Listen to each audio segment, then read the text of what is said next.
Sinaktan at pinahirapan, ganyan daw ang inabot ng mga kababayan nating pinagbibintangang espiya sa Qatar. Naihain na sa Appellate Court ng Qatar ang apila para mapayagang makapagpiyansa ang tatlong Pilipinong sinintensyahan dahil sa kasong espionage. Narito ang report. Walang pinaligtas sa paghahalughog ang mga otoridad sa Qatar. Makahanap lang ng ebidensya na gagamitin sa isang kasong may kaugnayan sa korupsyon. Mapa-computer, cellphone, papeles at iba pa. Lahat kinumpiska nila sa raid na ito noong 2010. Pero sa isa sa mga nakumpiskang laptop, may iba pang naungkat umano. Mga dokumentong naging basehan naman ng kasong espionage at economic sabotage na kalaunan ay isinampalaban sa siyam na Pinoy.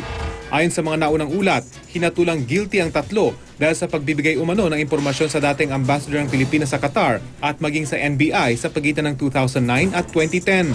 He found out that another case could be charged against one of the principal accused. And that's why they were building up that case, and this came out, this espionage case. Sa siyam na Pilipinong inaresto, isa ang sinintensyahan ng kamatayan, habang dalawa ang sinintensyahan ng habang buhay na pagkakakulong, napawalang sala naman ang iba. Bukod sa naganap na raid, na-torture din daw ang mga sangkot na Pinoy. Binitin ako ng patiwarit na kung saan yung talampakan ko, hahampasin po ng stick. Pinasquat nila ako, pag ako ay nagkamali sagot, tinatadyakan ako, sinusuntok ako. And think about ako sa yung poses, every time nagbabagsak, sisikip yun. No? Hanggang sa almost hindi ko na maramdaman yung kamay ko. Nung una po, ang sabi niya, sinaktan daw po siya. Ano pong pananakit daw po? Hindi niya po na-describe, pero hindi daw po kasi pwedeng sabihin. Kaya sa pagdinig sa apela ng tatlong Pilipino kanina, iginiit ng kanilang mga abogado na wala silang ginawang pagpapasa ng sikretong impormasyon. Ang mga alegasyon, gawa-gawa lang daw para mapagtakpan ng isang tiwaling opisyal sa kanilang kumpanya. Siya ay under fire, siya yung dinidikdik according to the auditing para mag-testify against sa kanyang amo.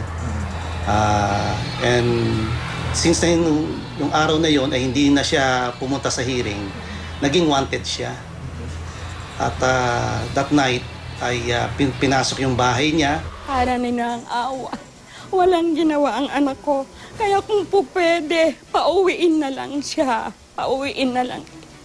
Dahil walang ginawa ang anak ko na masama. Paniwala ni Presidential Advisor on OFW Concerns na si Vice President Jejo Marbinay, may pag-asa pang maisalba ang mga nasentensyahan. Tingnan lang natin ang degree ng damage cost. If ever. Ang masama lamang doon nag-transmit. Pero otherwise, ang epekto naman hindi naman masyadong seryoso. Itinanggi na rin ng ating Department of Foreign Affairs na nang-espiya ang Pilipinas sa ibang bansa. Bilang bahagi ng pag-aalalay sa mga nasentensyahang Pinoy, binibisita raw sila ng mga tauhan ng ating embahada sa Qatar. At tumutulong din para makadalaw ang mga kaanak ng mga akusado. Nakausap na rin daw ng embahada ang ilang matataas na opisyal ng Qatar tungkol dito. Binibiripika pa naman ng NBI kung may nangyaring ang pagpapasa ng impormasyon sa kanila mula sa mga sangkot na Pilipino. Sabi naman ng Malacanang, DND is still looking into it. We have no new developments with respect to that. Rafi Tima, GMA News.